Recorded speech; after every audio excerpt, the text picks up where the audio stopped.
না চিনিলে নবী দন জিন্দেগি তোর অকারণ পরকালে কোনো গতি নাই আল্লাহ আল্লাহ নুরুল্লাহর এ আরজি ও গো মায়ার নবীজি মরণ কালে দিদার যেন পাই রে মুমিন ভাই নবী বিনে দরদি কেউ নাই আল্লাহ আল্লাহ আল্লাহ আল্লাহ আল্লাহ আল্লাহ আল্লাহ আল্লাহ আল্লাহ আল্লাহ আল্লাহ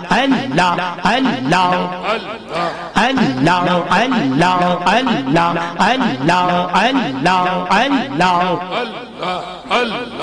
আল্লাহ লা ইলাহা ইল্লাল্লাহু মুহাম্মাদুর রাসূলুল্লাহ সাল্লাল্লাহু আলাইহি ওয়াসাল্লাম।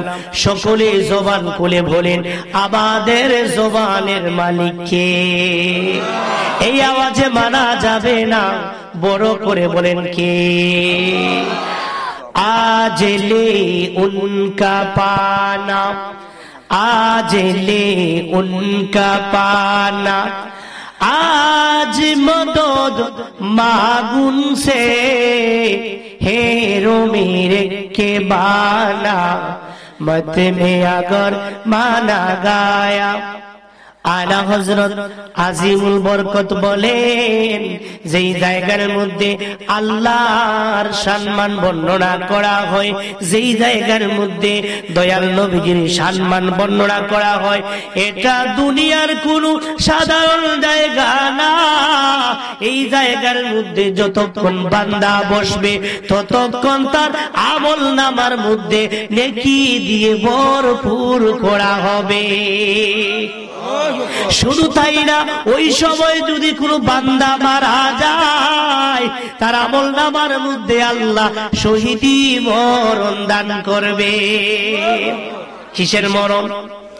এখন ফুজাত গিয়া যদি মরে শহীদি মরণই হই, তাহলে বেহেশতের বাগানে জান্নাতের বাগানে ইসালে সবের মাহফিলে আসলে মরণ হলে লাভ আছে কি নাই? জুড়ে বলেন আছে কি নাই? আল্লাহর ওলিদের বাগানে আল্লাহর ওলিদের সংস্পর্শে আসার দরকার আছে কি নাই? আল্লাহ তাআলা কুরআনুল কারীমের মধ্যে বলেন ইয়া আইয়ুহাল্লাযীনা আমানু তাকুল্লাহ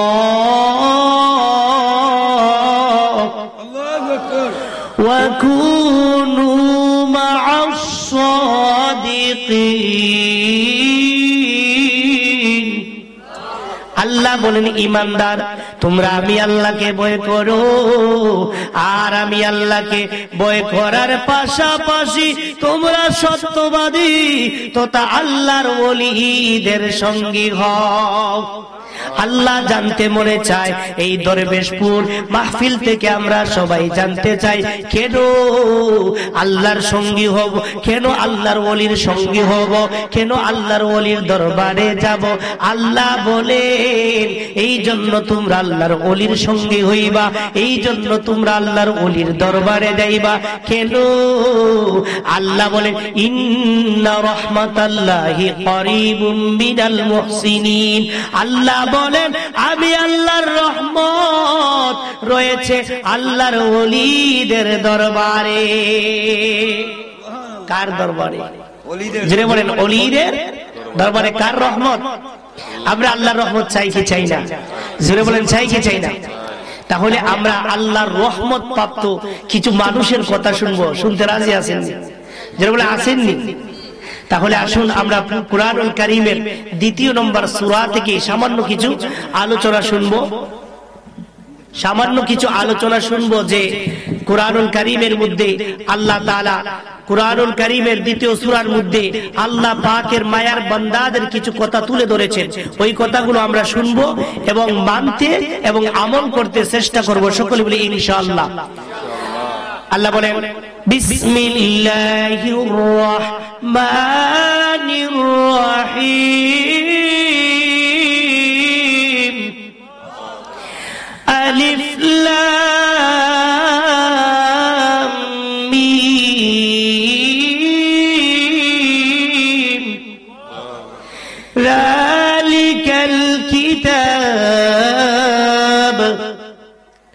যালিকাল কিতাবু লা রাইবা ফীহি হুদাল লিল মুত্তাকিন। আল্লাহ বলেন আলিফ লাম, এইগুলো হরফে মুকাত্তাআত।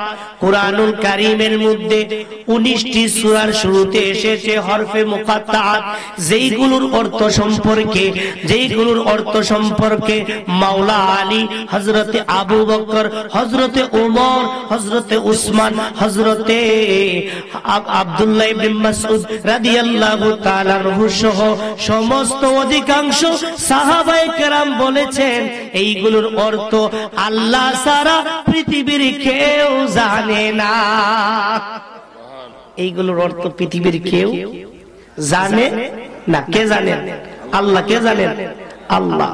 তারপরে আল্লাহ বলেন যালিকাল কিতাব, এটা এমন একটা কিতাব, ওইটা এমন একটা কিতাব যেই কিতাবের মধ্যে কোনো প্রকারের সন্দেহ সঞ্চয় নাই। কোরআনে কোনো সন্দেহ সঞ্চয় নাই। পৃথিবীতে যত রাইটার আসুক না কেন, সকলেই বইয়ের পিছনের মধ্যে অথবা প্রথম পৃষ্ঠার মধ্যে লিখে বিনীতভাবে যে এই বইয়ের মধ্যে যদি কোনো ভুল ত্রুটি হয় তাহলে আমাকে জানিয়ে দিবেন, ইনশাআল্লাহ পরবর্তী সংস্কারের সময় আমি পরিশুদ্ধ করব। এইভাবে বলে কি বলে না? কিন্তু আল্লাহ বলেন যালিকাল কিতাব, ওইটা এমন একটা কিতাব যেই কিতাবের মধ্যে বিন্দু পরিমাণ কোনো সন্দেহ নাই। কোনো সন্দেহ? কে বলেছেন? জোরে বলেন, কে বলেছেন? তাহলে আল্লাহ বলেছেন কোনো সন্দেহ নাই। তারপরে আল্লাহ বলেন কি? হুদাল লিল মুত্তাকিন।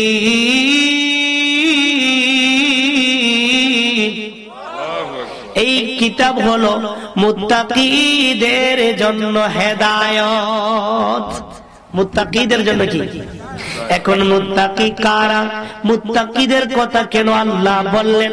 সংক্ষিপ্ত ভাবে মুত্তাকিদের সামান্য একটু মর্যাদার কথা শুনবো, তারপরে মুত্তাকিদের কথা শোনার পরে মুত্তাকিদের কিছু গুণাবলী শুনবো।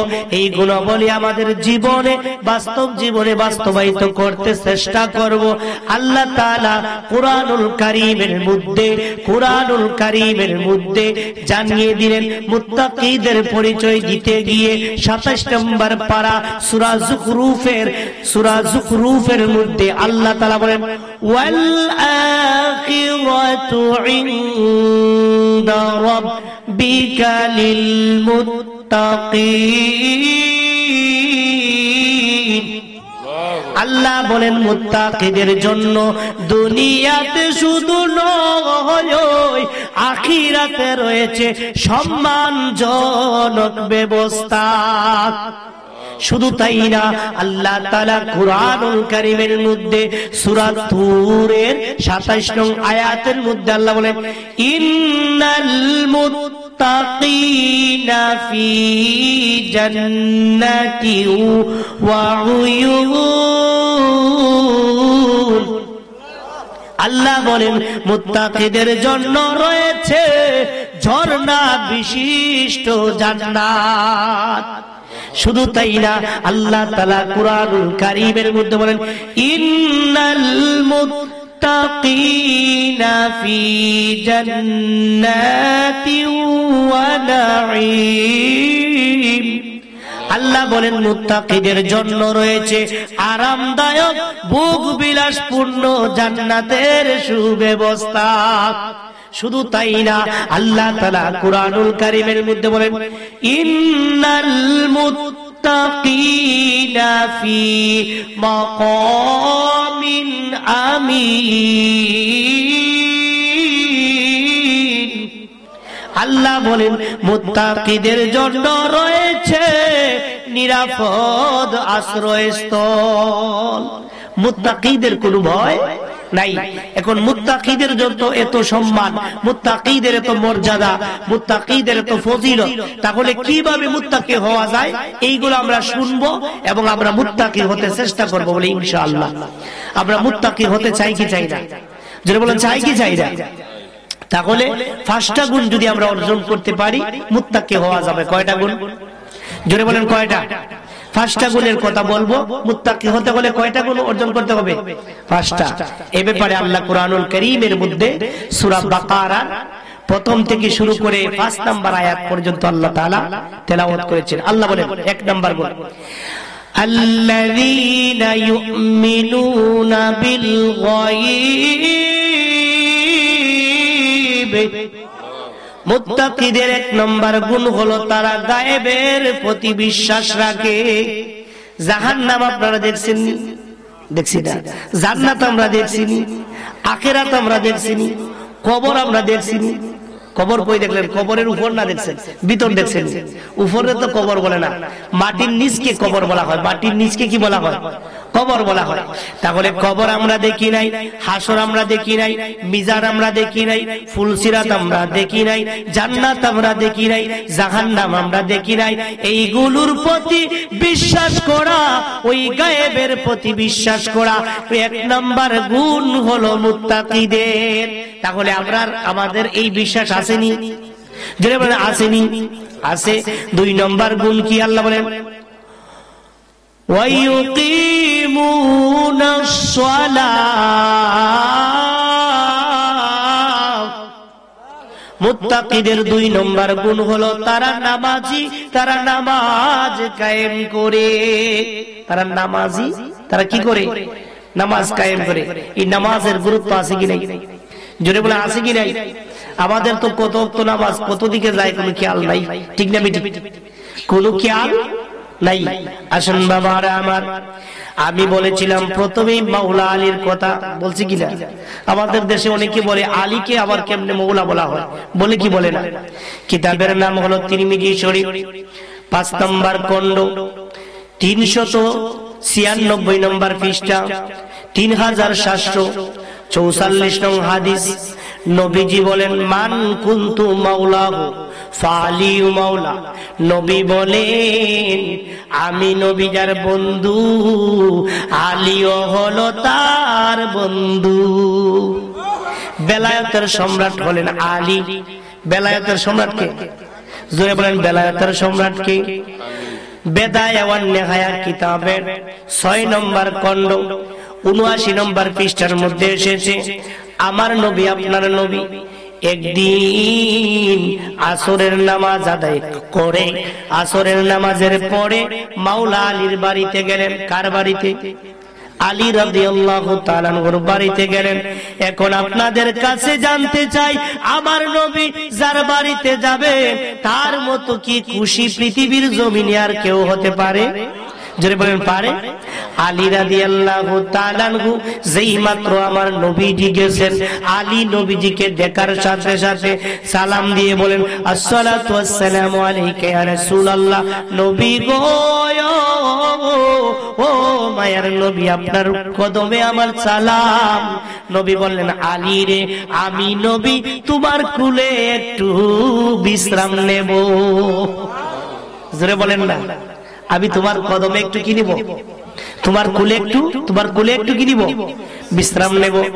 আলী বললেন আমি ওই সময় অনুভব করলাম পৃথিবীর মধ্যে যত মানুষ আছে, পৃথিবীর মধ্যে যত শ্রেষ্ঠ জিনিস আছে, ওই সময় আমি আলী ভাবলাম এই পৃথিবীর জমিনে এই মুহূর্তে যদি সর্বশ্রেষ্ঠ কোন মানুষ থাকে, সর্বোত্তম কোন কাজ যদি করে থাকে, ওই কাজটা করতেছি আমি আলী।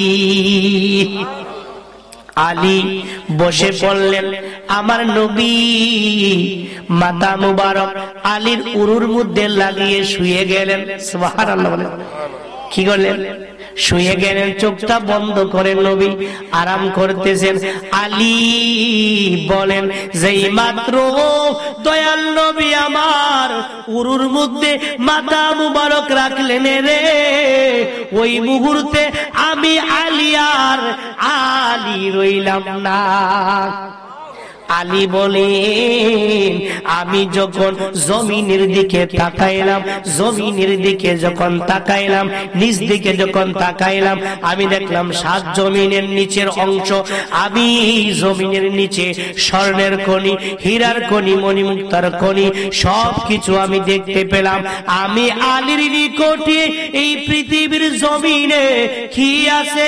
আগুনের নদী আছে, আগুনের নদী আছে, তারপরে যত স্তর আছে না কেন মণিমুক্তা সহ খনিজ সম্পদ সহ সবগুলো আমি আলীর সামনে আয়নার মতো ভেসে উঠল। আলী বলেন, এবার আমি উপরের দিকে তাকাইলাম। কোন দিকে? উপরের দিকে তাকাইলাম। যেই মাত্র উপরের দিকে তাকাইলাম, আলী বলেন, প্রথম আকাশ দেখলাম, দ্বিতীয় আকাশ দেখলাম, তৃতীয় আকাশ দেখলাম, এইভাবে সপ্তম আকাশ পর্যন্ত দেখলাম। আরশ, কুরসি, লৌহ কলম, এমনকি আমি আলী লা মাকাম পর্যন্ত আমি আলীর চৌকের সামনে আয়নার মতো ভেসে উঠল। আলী বলে, যখন আমার চেতন ফিরে আসলো, যখন আমি আবার স্বাভাবিক অবস্থায় আসলাম, দেখলাম আকাশের দিকে তাকায়া আসরের সময় শেষ হয়ে মাগরিবের সময় শুরু হয়ে যাচ্ছে। কি হয়ে যাচ্ছে? মাগরিবের সময় শুরু হয়ে যাচ্ছে। আলী মনে মনে ভাবলেন, নবীজির কদম মুবারকে আসার পর থেকে কোনদিন আমি আলীর নামাজ কাজা হয় নাই, নামাজ কাজা হয় নাই, কিন্তু আজকে আমি আলী আসরের নামাজ আদায় করতে পারি নাই। আমি আসরের নামাজ আদায় করার জন্য ওযু করেছিলাম। ওই সময় দয়াল নবী আসলেন, কারণ নবীর কথা ডাকে, নবীর ডাকে, নবীর কথা শোনা, নবীর ডাকে সাড়া দেওয়া হলো সমস্ত মুমিন মুসলমানের জন্য ওয়াজিব। সমস্ত মুমিন মুসলমানের জন্য কি ওয়াজিব। হযরত আলী মনের অজান্তে কাঁদতে লাগলেন, চোখ থেকে পানি বেয়ে বেয়ে নবীজির গাল মুবারকের মধ্যে এক ফোঁটা পানি পড়ে গেল। আমার নবী ঘুম থেকে উঠে গেলেন, ডাক দিয়ে বললেন, আলী তুমি কি জন্য কাঁদতেছো? আলী বলে, নবী গো, আমি তো ইচ্ছে করে কাঁদতেছি না, মনের অজান্তেই কান্না চলে এসেছে। নবী বলেন, আলী রে, গোপন করিও না, কারণ আল্লাহ আমাকে এমন ক্ষমতা দিয়েছে।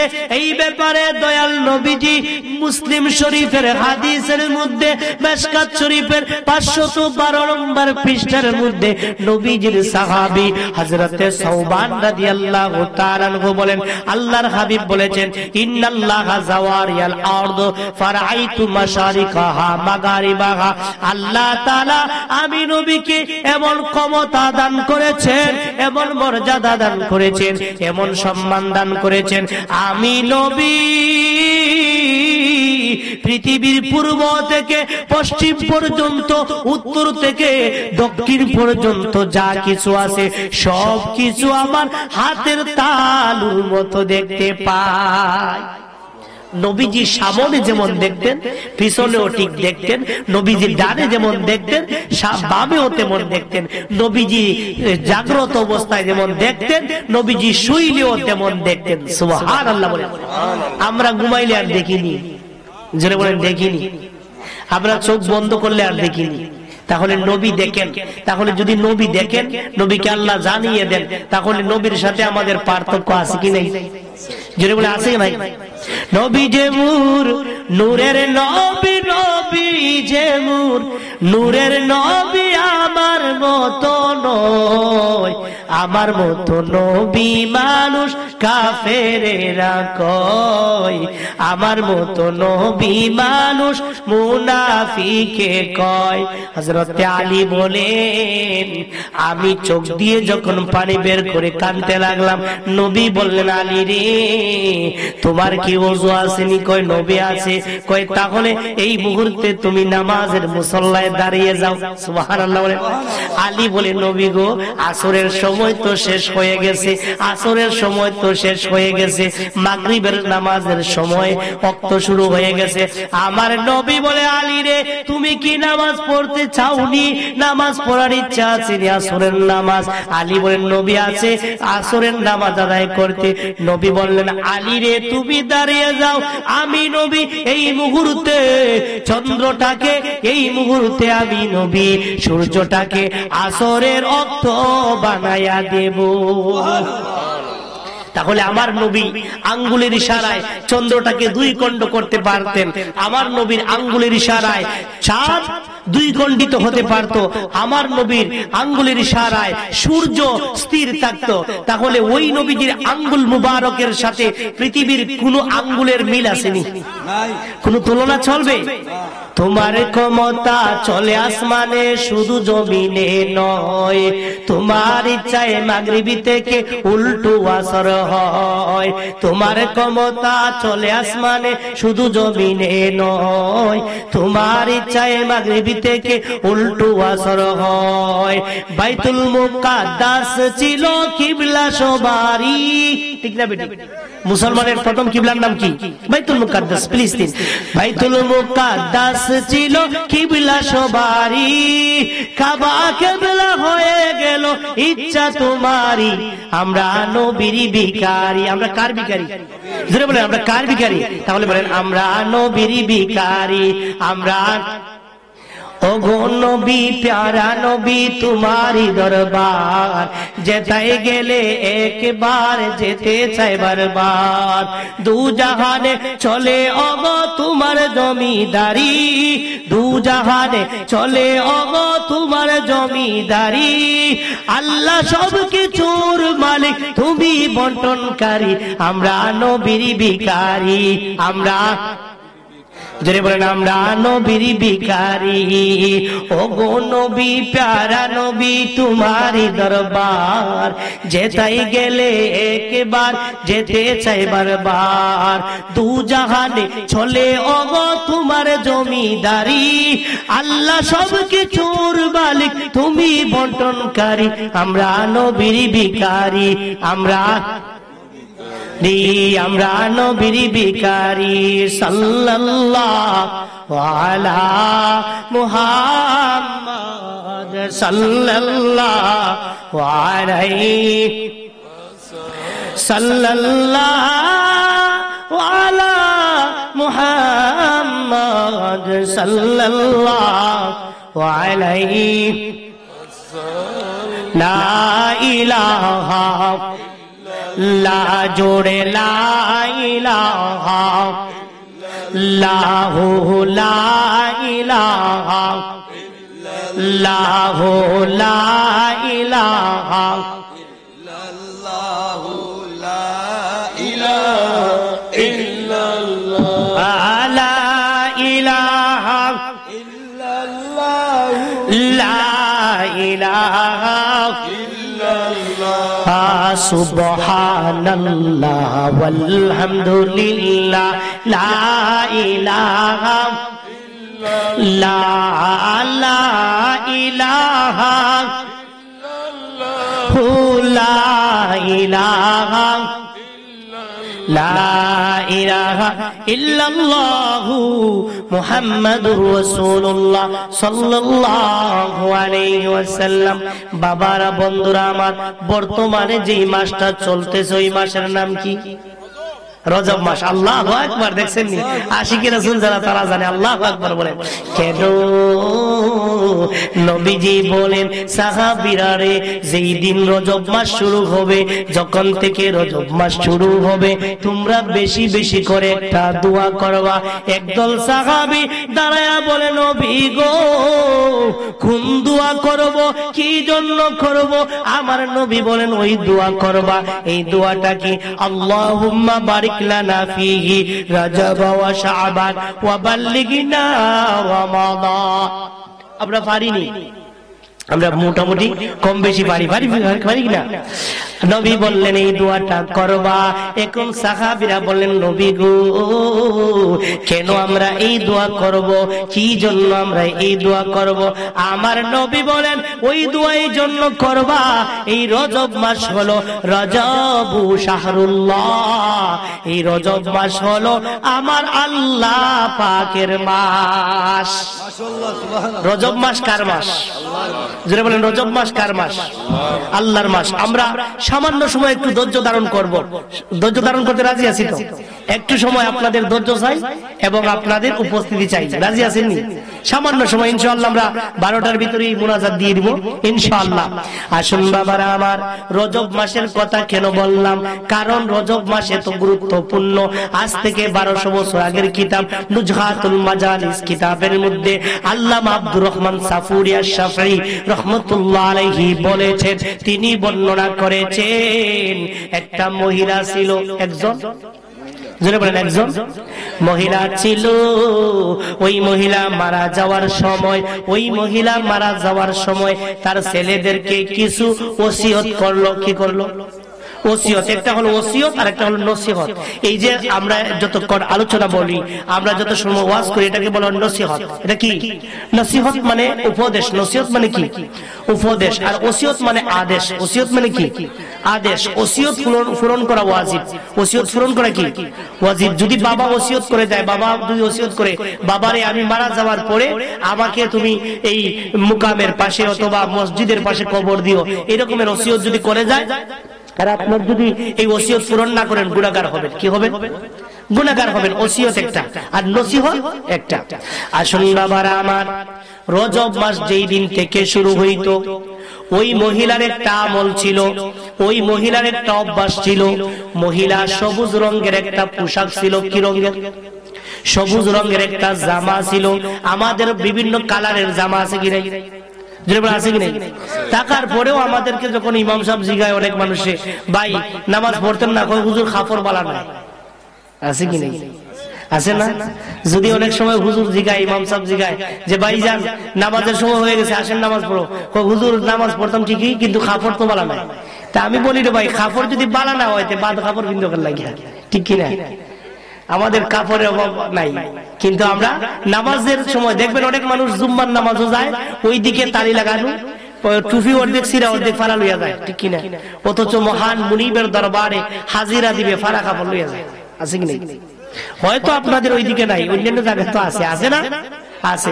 আবার এমনও মানুষ আছে টুপি ছাড়া ওই মসজিদও যায়, মসজিদের টুপি মাথা তুলে নিয়ে তারপরে পকেটে ঢুকায়। আছে কি নাই? যেটা আছে কি নাই? কিন্তু অভ্যাস করতে হবে। কেন কেন বলবো?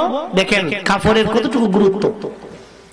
ওই মহিলা অভ্যাস ছিল, ওই মহিলার যখন রজব মাস আসতো, রজব মাসের সময় ওই মহিলা সবুজ রঙের একটা জামা আলাদা করে রেখেছে শুধু রজব মাসের জন্য। শুধু কোন মাসের জন্য? রজব মাস আসলে এই জামা দিয়ে, এই জামা পরে সে আল্লাহর ইবাদত বন্দেগী করে, নামাজ আদায় করে, রোজা রাখে, যত প্রকার ইবাদত বন্দেগী আছে ওই মহিলা ওই জামা পরিধান করে রজব মাসে ইবাদত করে। ওই মহিলা যখন অসুস্থ হয়ে গেল, সন্তানদেরকে ডাক দিয়ে কয়ে, বাবা রে, ও আমার বাবার, আমি যখন মাকে যখন তোমরা দাফন করবা, দাফন করার সময় আমি যেই কাপড়টা পরে, যেই পোশাকটা পরে রজব মাসে ইবাদত বন্দেগী করতাম, ওই পোশাকটা, ওই কাপড়টা, ওই জামাটা আমার কবরে দিয়া দিও, কবরে দিয়া দিও। যখন মহিলাটা মারা গেল, মারা যাওয়ার পরে সন্তানরা তাকে দাফন করলো। একজন মানুষ যদি কারো বাড়িতে মারা যায়, ওই বাড়ির মানুষের ভিতরে সুখের মাধ্যম চলে আসে। আসে কিনা? অনেক জিনিস তাদের স্মরণে আসে না, অনেক জিনিস তাদের মনে থাকে না, তারা পাগল পাড়া দিশেহারা হয়ে যায়। সন্তানদের মনে নাই, তারা কবরস্থ করে ফেললো। কবর দেওয়ার পরে সন্তান যখন বাড়িতে আসলো, হঠাৎ মনে হলো, হায় রে, আমার মা তো বলেছিলেন মাকে যখন কবরে রাখবো, কবরে রাখার সময় রজব মাসে যেই জামা পরে পরিধান করেন ইবাদত বন্দেগী করতেন, ওই জামাটা কবরে দেওয়ার জন্য আমি তো মায়ের ওসিয়ত পালন করতে পারলাম না, আমি তো গুনাহগার হয়ে যাব। কি হয়ে যাব? গুনাহগার হয়ে যাব। ওই লোকটা দৌড়িয়া গেছে হুজুরের কাছে, গিয়ে বলে হুজুর এইভাবে আমার মা ওসিয়ত করেছিলেন, এইভাবে আমার মা আমাকে ওসিয়ত করেছিলেন, আদেশ করেছিলেন, নির্দেশ দিয়েছিলেন, হুজুর এখন কি করা যায়? হুজুর ডাক দিয়ে বলে নামাজ রোজা যেমনি ভাবে ফরজ, মা বাবার আনুগত্য করা, মা বাবার সেবা করা, মা বাবার বাধ্য হয়ে চলা ফরজ। মা বাবার বাধ্য হয়ে চলা কি ফরজ? হুজুর বললেন তাহলে কি করবে? কয় এখন একটাই মাত্র উপায় আছে, সবে মাত্র আমরা কবর দিয়ে আসছি, কবরটাকে আবার খনন করো, খনন করার পরে ওই কবরের ভিতরে ওই জামাটা দিয়ে দিবা, এই জামাটা দিয়ে দিবে। যখন কবরের মাটি সরাইলো, মাটি সরানোর পরে আসে সাটি, আছে কি নাই? সাটি আসে না? সাটি আসে, তারপরে আসে বাঁশের সরাটি, বাঁশের বাঁশ আছে না? বাঁশ আছে। এই বাঁশগুলো যখন সরাইলো, তাকায়া দেখে রে সারাটা কবর শূন্য হয়ে পড়ে আছে, অর্থাৎ কবরের মধ্যে কোনো মানুষ নাই। কবরের মধ্যে কি নাই? যারা বলেন কবরের মধ্যে, কবরের দরজা আসেনি, যারা বলেন আসেনি। একজন লোক আজ থেকে প্রায় 13 বছর আগে আমারে জিজ্ঞেস করে, হুজুর দেখেন আমাদের মধ্যে কত বড় গুমরাহি মানুষ আছে, যে আজ থেকে প্রায় 13 বছর আগে, আমার এটা এখনো মনে আছে, এই আলোচনা করলে এটা মনে হয় যে ওই লোকটা বলে যে হুজুর কবরের মধ্যে যে 3টা প্রশ্ন করা হবে, এখন আমি আপনার কাছে জানতে চাই ফেরেশতা কইবর কিভাবে ঢুকবে? চিন্তা করে দেখেন কত বড় আজাইরা প্রশ্ন লইয়া হে ঘুরে, কয় ফেরেশতা কিভাবে ঢুকবে? কবরের মধ্যে যে ফেরেশতা, 2জন ফেরেশতা তো প্রশ্ন করবে, মুনকার নাকির, মুনকার নাকির, তারা কিভাবে কবরে ঢুকবে? চিন্তা করছেন? তখন আমি কইলাম ভাই ভাই হে, আমি বললাম অনুমুরব্বী ছিল তো সারাষ্ট্রের মধ্যে বললাম যে দেখি আপনার হাত দেন। আমার সাথে আমার বন্ধু যে গত বছর আপনাদের মাহফিলে এসেছিল মুফতি গাজী হেলাল আহমদ সংগ্রামী, সেও ছিল। সে আমার কইতেছে, তার তো রাগ বেশি, সে কইতেছে আমি জবাব দিব না, তুমি জবাব দিও না, আমি কৌশলে জবাব দিব। আমি বললাম মুরব্বী সাহেব আপনার হাতটা দেখি। হাতটা দেখার পরে হাতের মধ্যে একটা সিমটা দিলাম। কি দিলাম? সিমটা দিলাম। এখন সিমটা দেওয়ার পরে একারের মধ্যে যদি সিমটা দেই, বেতাটা কোথায় লাগে? মাংসের মধ্যে গিয়ে লাগে না? তখন আমি বললাম বেতাটা আমি কোন দিকে তোমার শরীরে বেতা ঢুকাইলাম দেখাও। হয় না, এটা তো দেখান দিত না। এবং বেতা যে করে এটা তো সত্য। ঠিক তেমনি ভাবে কিরামান কাতিবিন, 2জন সম্মানিত ফেরেশতা লিখেন, এবং মুনকার নাকির 2জন ফেরেশতা আপনাকে প্রশ্ন করবেন, এটা সত্য, এতে কোনো সন্দেহ নাই। এখন ফেরেশতা আসা যাওয়ার জন্য, এই যে আজরাইল যে আসে আমাদের বাড়িতে প্রতিদিনই আসে, আমরা দেখিনি। আমাদের ডানে বামে যে 2জন ফেরেশতা আছে দেখেননি? কোনদিন ওজন পাইছেননি? একজন মুমিন মুসলমানের সাথে ফতোয়ায়ে সিদ্দিকিয়ার মধ্যে এসেছে, গতকালকে আমি এই আলোচনা করছি কমলগঞ্জে, যে একজন মুমিন মুসলমানের সাথে 80 জন ফেরেশতা থাকে। সুবহানাল্লাহ। কতজন? এখন আপনারা বলতে পারেন হুজুর 80 জন ফেরেশতা কেমনে থাকে? আপনাদেরকে 2টা উদাহরণ দিব। 1 নাম্বার, আমি যখন ঘুমাই, আমাদের চোখ, আমাদের কান খাটা থাকে না, খাটা থাকে না খোলা থাকে? এই যে কানের যে ছিদ্র আছে, এটা কি আপনি খাইতে ঘুমান? কেউ আছেন কানের ছিদ্র খাইতে ঘুমান? এখন না ওই শীতের দিন লেফট তোলে ফ্রিজে ঘুমাই, কিন্তু খান তো আর খাটা থাকে না, কি খানের ছিদ্র খাইতে ঘুমান? এখন এই খানের ছিদ্র দিয়ে মাছি পোকামাকড় ঢুকতে পারে কি পারে না? না আপনি দারুণ রেখে দিল, হ্যাঁ ঢুকতে পারে কিনা? পারে। 2 নম্বর, আমাদের নাকের যে ছিদ্র আছে, এই নাকের ছিদ্র কি আপনি বন্ধ করে ঘুমান? কেউ আছেননি বন্ধ করে ঘুমান? না, বন্ধ করে ঘুমাইলে তো পড়েই দিব। বন্ধ করে ঘুমাইনি আমরা, ঘুমাই না। কিন্তু আপনি বলেন এই নাক দিয়ে মশা মাছি ফুকা তেল চূড়া ঢুকতে পারে কি পারে না? না আপনি এখানে জাল ভাই ঢুকতে পারে কি পারে না? এই নাকের উপরে, এই কানের কাছে চৌকের কাছে, পায়ের কাছে, হাতের কাছে, সমস্ত শরীরের অঙ্গের প্রত্যঙ্গের মধ্যে আল্লাহ তাআলা মুমিন মুসলমানের জন্য, মানুষের জন্য 80 জন ফেরেশতা রেখেছেন। কতজন ফেরেশতা? 80 জন ফেরেশতা। এই নিয়ামতের যদি আল্লাহ জিজ্ঞাসা করেন, এটারও তো জবাব আমরা দিতে পারতাম না, পারমুনি? আসুন বাবারা আমার, বলছিলাম ওই মহিলার লাশটা পাওয়া গেল না। ছেলে কাঁদতেছে, সবে মাত্র আমার মাকে কবরে রাখলাম, আমার মায়ের লাশ গেল কই?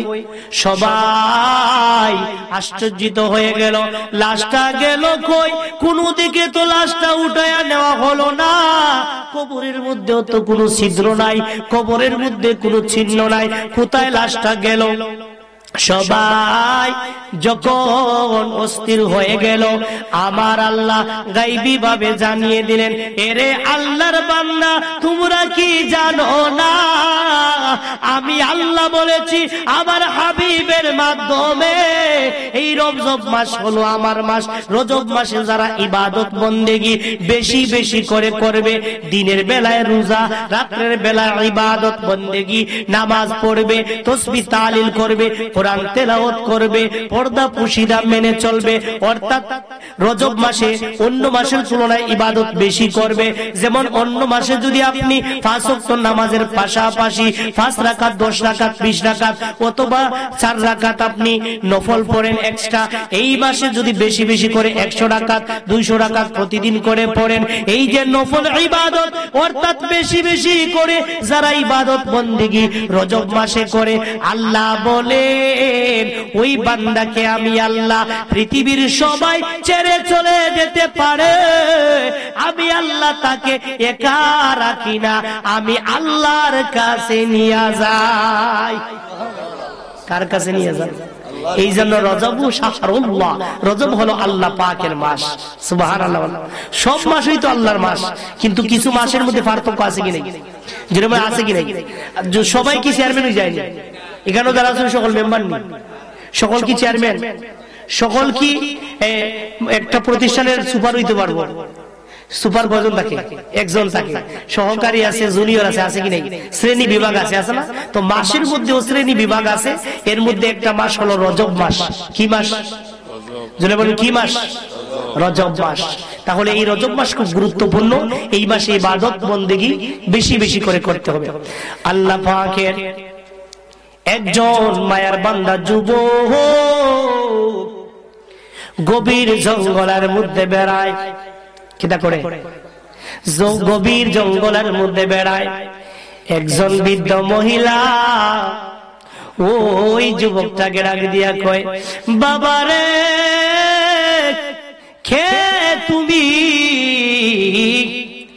এই গভীর জঙ্গলের মধ্যে থাকো, কতদিন ধরে তুমি ঘুরো? ওই যুবক কয়টা, মা কে আপনি জানেন না, তবে আপনাকে আমি বলে দিয়ে যাই, আমি একারের মধ্যে একদিন নয়, 2 দিন নয়, 1 বছর নয়, 2 বছর নয়, আমি 12টা বছর ধরে এই জঙ্গলায় থাকি। কোথায় থাকি? জঙ্গলায় থাকি। কয় কেন তুমি জঙ্গলায় থাকো? কয় আমি জঙ্গলায় ওই জন্য থাকি কারণ আমি জানি গো পৃথিবীর সমস্ত যায় ঝামেলা আমাকে ধরবে, আমাকে গ্রাস করবে, কিন্তু আমার মহান মুর্শিদ কেবলা আমাকে বলেছেন, রে বাবা তুমি যদি আল্লাহর সান্নিধ্য পেতে চাও তাহলে তুমি কিছু কষ্ট করতে হবে, রিয়াজত সাধনা করতে হবে। কয় কি? কয় সেটা হলো 12 বছরের জন্য তুমি লোক চক্ষুর অন্তরাল হয়ে যাইবা, এমন জায়গায় যাইবা যেই জায়গার মধ্যে পশু পাখি থাকবে। কি থাকবে? পশু পাখি থাকবে। যেই জায়গার মধ্যে এমন ভাবে যাইবা, এমন ভাবে ওই জায়গার মধ্যে থাকবা, কিন্তু একটা কাজ করতে পারবা না, তুমি কাউকে কোনো কিছু আবদার করতে পারবা না, কারো কাছে কোনো কিছু চাইবা না। তবে কেউ যদি তোমারে কোনো কিছু দেয় ফিরাইয়া দিতে পারবে না। ফিরাইয়া দেওয়া যাবে না, কিন্তু চাওয়া যাবে না, কিন্তু দিলে ফিরাইয়া দেওয়া যাবে না। ওই মহিলা ডাক দিয়ে কয়, বাবা তুমি 12টা বছর ধরে আছো, কিন্তু তোমার চেহারা ছবি এত সুন্দর, তোমার চেহারার দিকে তাকাইলে তো মনে হয় তুমি এই মাত্র জঙ্গলের মধ্যে এসেছো। বাবারে, জঙ্গলের মধ্যে তো পশু পাখি ছাড়া আর কোনো কিছু নাই। এক পশু আরেক পশুরে দইরা খায়, ঠিক না বেটি? এক পাখি আরেক পাখিরে শিকার কইরা খায়। গাছের লতা পাতা পশু পাখিরা খাইয়া বাসে।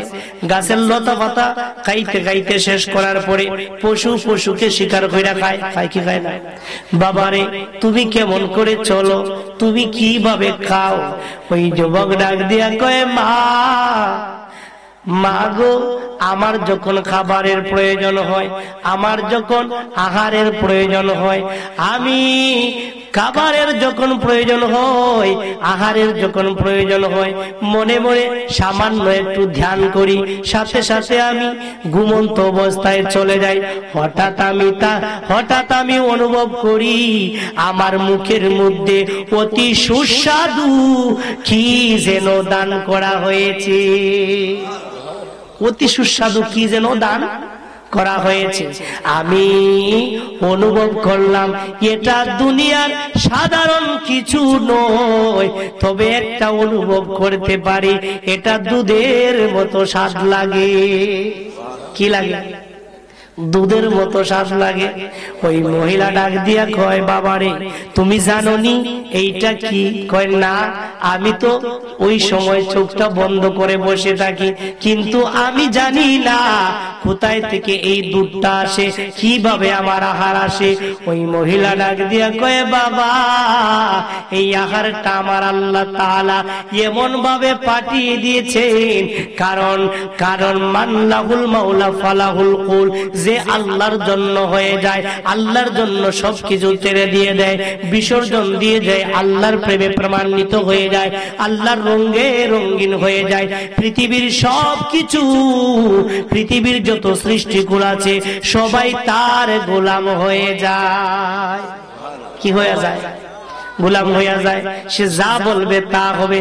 সে যদি পশুরে বলে এই দিকে আসো, আসবে। আল্লাহ পাকের একজন ওলি ছিলেন, যার নাম হলো শেখ সাদী রহমতুল্লাহ আলাইহি। নাম কি? শেখ সাদী রহমতুল্লাহ আলাইহি। উনি জঙ্গলের মধ্যে গাছ কাটতেন, জঙ্গলায় গাছ কাটতেন, গাছ কাইটা লাকড়ির আটা এইভাবে বাইন্দা ডাক দিতেন, কে আছো জঙ্গলের ভিতরে, আমার লাকড়ির গাটুরি বাড়িতে নিয়ে দেও। সুবহানাল্লাহ। জঙ্গলের মধ্যে কোনো মানুষ আসেনি।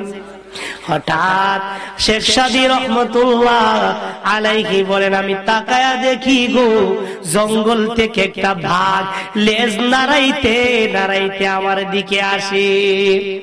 এসে ইশারায় ডাক দিয়ে বলে, হুজুর আমার পিঠের মধ্যে আপনার লাকড়ির আটাটা দেন, এটা নিয়ে আপনার বাড়ি পৌঁছায়া দেন।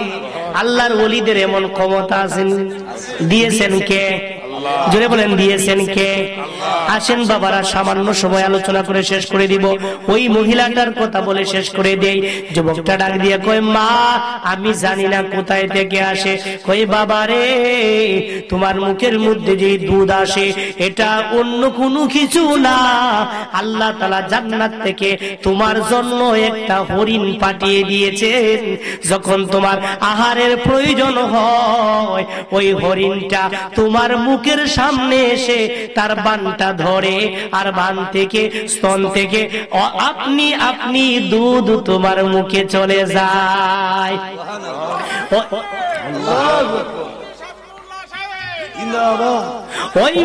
ওই মহিলা ডাক দিয়ে কই, বাবা তোমার পরিচয় কি একটু বলো না?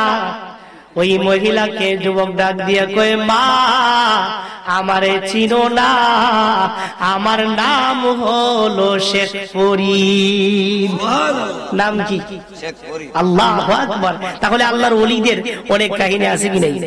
কেরামতে আউলিয়া নামে একটা কিতাব আছে, এখানের মধ্যে অসংখ্য গণিত কেরামত আছে। তো যাই হোক, সময় সংকীর্ণ থাকার কারণে অনেক কিছু বলার ছিল, বলা যায় না। যাই হোক, আল্লাহ তাআলা আজকের এই মাহফিলকে যেন কবুল করেন। সবাই বলি আমিন, সবাই বলি আমিন। একটু জিকির করেন, আল্লাহ আল্লাহ আল্লাহ আল্লাহ আল্লাহ তুমি মেহেরবান গো নবীজি তুমি মেহেরবান ও নবীজি তুমি মেহেরবান আল্লাহ আল্লাহ আল্লাহ আল্লাহ খুদার কাছে পাক যে তোমার আল্লাহর কাছে পাক যে তোমার পবিত্র জবান ও নবীজি তুমি মেহেরবান মাশাআল্লাহ আল্লাহ আল্লাহ যারা বাহিরে আছেন ভিতরে আসেন ফেডেলের আল্লাহ আল্লাহ আল্লাহ আল্লাহ আমরা সবাই পাপী গো নবীজি তুমি মেহেরবান আমরা সবাই পাপী গো নবীজি তুমি দয়াবান তোমার দয়া দিয়ে করবা মুদের দয়া দিয়ে করবা মুদের মুশকিল আসান ও নবীজি তুমি মেহেরবান আল্লাহ আল্লাহ আল্লাহ আল্লাহ আল্লাহ আল্লাহ আল্লাহ আল্লাহ তুমি মেহেরবান গো নবীজি তুমি মেহেরবান ও নবীজি তুমি মেহেরবান আল্লাহ আল্লাহ আল্লাহ আল্লাহ আল্লাহ আল্লাহ লা ইলাহা ইল্লাল্লাহু মুহাম্মাদুর রাসূলুল্লাহ সাল্লাল্লাহু আলাইহি ওয়াসাল্লাম। সকলে বলি আলহামদুলিল্লাহ। আল্লাহ পাক যেন আজকের এই মাহফিল কবুল করেন। যেহেতু রজব মাস এসেছে আমরা শুধু শুধু কয়েকটি আমলের কথা আপনাদেরকে বলবো, এইগুলো আমরা করতে চেষ্টা করব। এক নাম্বার হলো বিসমিল্লাহ শরীফ, যেটাকে তাসমিয়া বলা হয়। বিসমিল্লাহির রহমানির রহিম, এটা আমরা সবাই পারি কি পারি না? যেটা বলেন পারি কিনা? বিসমিল্লাহর মধ্যে 19টা হরফ আছে। কতটা? যেটা বলেন কতটা? 19টা হরফ আছে। 19টা হরফ আছে। জাহান্নামের 19 জন দারোয়ান আছেন। কতজন? যেই ব্যক্তি প্রতিদিন বিসমিল্লাহির রহমানির রহিম 19 বার পড়বে, কতবার? 19 বার, আল্লাহ তাআলা তাকে জাহান্নামের আগুন থেকে রক্ষা করবেন। হযরতে আবু বকর সিদ্দিক রাদিয়াল্লাহু তাআলা আনহু বলেন, যেই ব্যক্তি মহব্বতে নবীজির মহব্বতে আল্লাহর ভয়ে ঈমানের সাথে একবার, শুধুমাত্র কয়বার? একবার বলবে বিসমিল্লাহির রহমানির রহিম, তার আমলনামার মধ্যে 10,000 নেকি দান করা হবে। কত হাজার?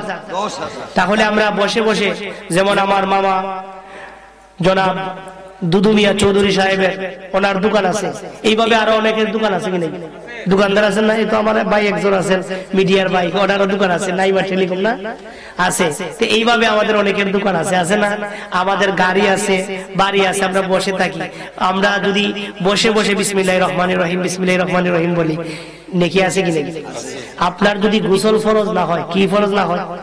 গোসল এবং ওযু যদি ফরজ না হয়, আপনি যদি পাক থাকেন তাহলে ওযু ছাড়াও পড়তে পারবেন মুখস্থ। ওযু ছাড়াও মুখস্থ পারবেন। আপনি গাড়ি চালান, বিসমিল্লাহির রহমানির রহিম পড়েন, বিপদ আপদ থেকে, অ্যাক্সিডেন্ট মুসিবত থেকে হেফাজতে রাখবেন আল্লাহ। সুবহানাল্লাহ বলেন না? বিসমিল্লাহর এত বড় ফজিলত। এক নাম্বার বললাম কি? বিসমিল্লাহির রহমানির রহিম। 2 নাম্বার হলো লা ইলাহা ইল্লাল্লাহু মুহাম্মাদুর রাসূলুল্লাহ। পুরাটা পড়বেন, লা ইলাহা ইল্লাল্লাহু মুহাম্মাদুর রাসূলুল্লাহ সাল্লাল্লাহু আলাইহি সাল্লাম। যেই ব্যক্তি প্রতিদিন 11 বার পড়বে, কতবার? জোরে বলেন কতবার? 11 বার। প্রত্যেক নামাজের পরে যারা 11 বার পড়বে, নারী হোক পুরুষ হোক, ধনী হোক গরিব হোক, কোনো ভেদাভেদ নাই, যে মুসলমান 11 বার পড়বে আল্লাহ তাআলা তাকে 12টি বুজুর্গি দান করবেন। কয়টা? 12টি বুজুর্গি দান করবেন। এর মধ্যে কয়েকটা বুজুর্গি হচ্ছে, এক নাম্বার হলো, একটা বুজুর্গি হলো ওই ব্যক্তি মরার সময় কলিমা নসিব হবে, ঈমান নিয়ে মরবে। আমরা ঈমান নিয়ে মরতে চাই কি চাই না? যারা বলেন চাই কি চাই না? 2 নাম্বার হলো ওই ব্যক্তিকে যখন কবরে রাখা হবে, কবরের আযাব মাফ হয়ে যাবে। যারা বলেন না সুবহানাল্লাহ, কবরের আযাব মাফ হওয়ার দরকার আছে কি নাই? কবরে দেখলে কান্দি আমি, এই দুনিয়ায় থাকব না, আযাব হবে কবরেতে, সইতে আমি পারবো না। কবরে দেখলে কান্দি আমি, এই দুনিয়ায় থাকবো না, আযাব হবে কবরেতে, শুইতে আমি পারবো না। কত মুর্দা কাঁদছে বসে, কেউ তো ফিরে আইলো না, তোমরা যাইয়া দেখো না কবরে কি যন্ত্রণা, তোমরা যাইয়া দেখো না কবরে কি যন্ত্রণা। দিনে রাত্রে কানছে মুর্দা, দিনে রাত্রে কানছে মুর্দা, কেউ তো ফিরে চাইলো না, তোমরা যাইয়া দেখো না কবরে কি। তাহলে বিসমিল্লাহর কথা বললাম, এখন লা ইলাহা ইল্লাল্লাহর কথা বললাম। সর্বশেষ আরো দুইটা বুজুর্গি হচ্ছে, কিয়ামতের ময়দানে কঠিন মুসিবতের দিনে দয়াল নবীজির শাফায়াত নসিব হবে। সর্বশেষ বুজুর্গি হচ্ছে দিদারে ইলাহি, মহান আল্লাহ পাকের দিদার নসিব হবে। এখন আউযু বিল্লাহ, বিসমিল্লাহ, সুবহানাল্লাহ, আলহামদুলিল্লাহ এইগুলো পড়ানো হয় মসজিদ, মক্তব, মাদ্রাসায়। কোথায়? তাহলে এখানের মধ্যে আমরা একটা ইরাদা করেছি, আপনাদের গ্রামের সবাইকে নিয়ে আমরা একটা পরামর্শ নিয়ে ইনশাআল্লাহ, এটা একটা আদর্শ একটা গ্রাম, ঠিক কি না? বলেন দরবেশপুর একটা কি আদর্শ গ্রাম, এটা নামই বোঝা যায়, ঠিক কি না? দরবেশ, দরবেশ মানে কি? আল্লাহর ওলি। দরবেশ মানে কি? পুণ্যবান ব্যক্তি, ভাগ্যবান ব্যক্তি, সম্মানিত ব্যক্তি। সুবহানাল্লাহ বলেন, সম্মানিত ব্যক্তি। তাহলে বোঝা গেল এটা সম্মানিত গ্রাম। কি গ্রাম? সম্মানিত গ্রাম। এখন সম্মানিত গ্রামের কাজ কি সম্মানিত হবে কিনা? যেটা বলে হবে কিনা? হবে। তাহলে আপনাদের সকলের সহযোগিতায় আমার মামা জনাব মোহাম্মদ দুদু মিয়া চৌধুরী, বাবারে বারবার বলেছি যে মামা কাজ করেন, এখানে ফিরে কামিল হযরত শাহ মোহাম্মদ কাউসার আলী আল সাবেরি রহমতুল্লাহ আলাইহির মাজার যেহেতু আছে এখানে মুকাম বাড়ি, তারপরে 360 আউলিয়ার সঙ্গী শাহ দরবেশ অলি রহমতুল্লাহ আলাইহি যেহেতু এখানে শাহিদ আছেন, তাছাড়া এখানে আপনাদের অনেকের মা বাবা ভাই বোন দাদা দাদির কবরস্থান আছে কি নাই? যেটা বলে আছে কি নাই? আমাদের সামনেই তো কবরস্থান। এই কবরের আমাদেরকে যেতে হবে কিনা? হবে। এই কবরের পাশ দিয়ে আজকে আমাদের সোনার ছেলেরা যায়, যুবকরা যায়, গান বাজায় যায়, যায় কি যায় না? যেটা বলে যায় কি যায় না? মসজিদের পাশে বাড়িতে ডেক সেট বাজায়, মসজিদের মুসল্লিরা সেজদাতে গেলে ভূমিকম্প শুরু হয়ে যায়, আছে কি নাই? যেরকম আছে কি নেই? কবরের পাশে ডেক সেট বাজায়, এইভাবে আছে কি নেই? কিন্তু আজকে এই কবরবাসীদের কেমন অবস্থা, যারা কবরে আছে তারা ছাড়া কেউ জানে? যেটা বলেন কেউ জানেনি, জানে না। আল্লাহর হাবিব বলেন, যদি কোনো তালিবুল ইলম যারা কোরআন শিখে, কোরআন শিক্ষার জন্য যেই সমস্ত মানুষরা বাইর হয় তালিবুল ইলম, ওই তালিবুল ইলম মাদ্রাসার একজন ছাত্র যখন কোন কবরস্থানের পাশ দিয়ে যাবে, কোন এলাকার কবরস্থানের পাশ দিয়ে যাবে, ওই এলাকার কবরস্থানের কবরের আযাবকে আল্লাহ 40 দিনের জন্য মাফ করে দেন। কত দিনের জন্য? 40। তাহলে এখানে আপনার আমার দাদা নানা নানি আত্মীয় স্বজন আছে কি নাই? যেরকম আছে কি নাই? এমন একজনও পাইবেন না, কেউ কইতে পারতেন না যে আমার কেউ মরছে না, কেউ কইতে পারবেন না। পৃথিবীতে এমন কোন মানুষ পাওয়া যাবে না একজনের না একজন মানুষ কবরে আছে, আছে কি নেই? আছে। তাহলে এখানের মধ্যে আমরা একটা ইচ্ছা করেছি, ইরাদা করেছি, আপনাদেরও পরামর্শ চাই। এখানের মধ্যে একটা হাফিজিয়া মাদ্রাসা হোক, আমরা চাই কি চাই না? যেটা বলেন চাই কি চাই না? চাই। সকলে বলে আলহামদুলিল্লাহ। যেমন আজকে আমি একটা খুশি সংবাদ শুনলাম, এই যে রায়পুরের জসিম ভাই, তাদের এলাকাতে একটা হাফিজিয়া মাদ্রাসা হবে। শামসুল উলামা আল্লামা সাহেব কিবলা ফুলতলি রহমতুল্লাহ আলাইহির সুযোগ্য সাহেবজাদা আল্লামা হাফিজ ফখরুদ্দিন চৌধুরী সাহেব এসে উদ্বোধন করবেন। সম্ভবত 14ই জানুয়ারি আমাকেও এখানে দাওয়াত দেওয়া হয়েছে, মাহফিল আছে, তো ওনারা এখানে করতেছে। আমরাও এইভাবে একটা কি বলে একটা হাফিজি মাদ্রাসা হোক, যেহেতু এখানে রুম আছে, মোটামুটি চলবে, কয়েক বছর আমরা চালাতে পারবো, ঠিক কিনা? কয়েক বছর আমরা চালাতে পারবো। তা আমরা সকলের সহযোগিতায়, সকলের মত আছে তো? আসেনি মত? ইনশাআল্লাহ বলেন।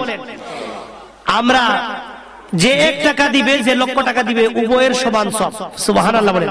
যে টাকা দিতে পারবে না, শুধু মুখ দিয়ে বলবে যে ভাই আমি তোমার সাথে আছি, মাদ্রাসা করো, সমান সব। যে একটা ইট আগায়া দিব, যে একটা ফাতা সরাইয়া দিব, যে কুদাল মাটি দিবে, সেখানের মধ্যে একটা ইট লাগাবে, সমান সব আল্লাহ তাকে দান করবেন। সুবহানাল্লাহ। কারণ তালিবুল ইলম যখন রাস্তা দিয়ে বের হয় তাদের পায়ের নিচের ধুলাগুলো ফেরেশতারা তার পাখনা দিয়ে জ্বালায়া দেয়। সুবহানাল্লাহ বলেন। তাহলে এখানে হাফিজিয়া মাদ্রাসা হোক, আপনাদের যদি মত থাকে আপনারা সবাই মিলেমিশে চেষ্টা করবেন, ইনশাআল্লাহ হাফিজিয়া মাদ্রাসা হবে। ওয়াসসালাতু ওয়াসসালামু আলা সাইয়্যিদিল আমবিয়া ওয়াল মুরসালিন ওয়া আলা আলিহি ওয়া আসহাবিহি ওয়া আহলি বাইতিহি আজমাইন। ربنا ظلمنا أنفسنا وإن لم تغفر لنا وترحمنا لنكونن من الخاسرين رب ارحمهما كما ربياني صغيرا যত গুনাহ করছি মাবুদ আমরা জীবনে মাফ করে মাওলা, মেহেরবানি করে আমাদের জীবনের গুনাহ খাতা মাফ করে দাও মাওলা। তারায়ও না আমাদের রেখে মাওলা, ডুবায়ও না আমাদের জীবনের নৌকা। আয় আল্লাহ, महबूबे सुबहानी कुतुबे रब्बानी गौसुल आज़म अब्दुल कादिर जिलानी वल गिलानी रदियल्लाहु ताला अन्हु रूह पाक पहुंचे दाओ। खाजाए खाजगान खाजा अजमेरी संजरी रहमतुल्लाह अलैहि रूह पाक सबटुकु पहुंचे दाओ। आय अल्लाह, शेख फरीद रहमतुल्लाह अलैहि रूह पाक पहुंचे दाओ। खाजा निजामुद्दीन औलिया रहमतुल्लाह अलैहि रूह पाक पहुंचे दाओ। हजरत शाहजालाल यामनी मुजर्रद রাদিয়াল্লাহু তাআলা আনহু, শাহ পরান, শাহ নাসিরউদ্দিন শিফা সালা, শাহ মুস্তাফা, আয় আল্লাহ এইভাবে সিলেটের জমিনে 360 আউলিয়া সহ অসংখ্য গণিত আউলিয়া کرام এবং 12 আউলিয়া চট্টলার জমিনের সহ বিশ্বের যত আনাচে কানাচে আউলিয়া کرام সহিত আল্লাহ প্রত্যেকের রূহে সবটুকু নজরানা হিসাবে কবুল করে নাও।